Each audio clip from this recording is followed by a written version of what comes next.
En ces jours-là, à Iconium, il y eut un mouvement chez les non-juifs et chez les juifs, avec leurs chefs, pour recourir à la violence et lapider Paul et Barnabé. Lorsque ceux-ci s'en aperçurent, ils se réfugièrent en Lycaonie, dans les cités de Lystre et de Derbé, et dans leurs territoires environnants.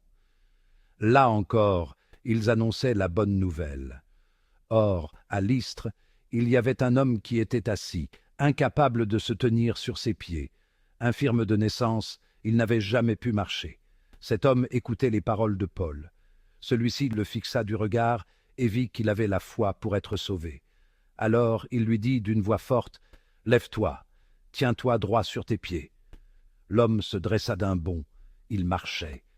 En voyant ce que Paul venait de faire, les foules s'écrièrent en lycaonien, « Les dieux se sont fait pareils aux hommes, et ils sont descendus chez nous. » Ils donnaient à Barnabé le nom de Zeus, et à Paul celui d'Hermès, puisque c'était lui le porte-parole.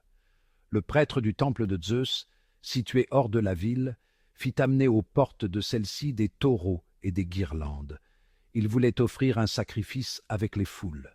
Informés de cela, les apôtres Barnabé et Paul déchirèrent leurs vêtements et se précipitèrent dans la foule en criant « Pourquoi faites-vous cela? Nous aussi, nous sommes des hommes pareils à vous, et nous annonçons la bonne nouvelle. Détournez-vous de ces vaines pratiques, et tournez-vous vers le Dieu vivant, lui qui a fait le ciel, la terre, la mer, et tout ce qu'ils contiennent. Dans les générations passées, il a laissé toutes les nations suivre leur chemin.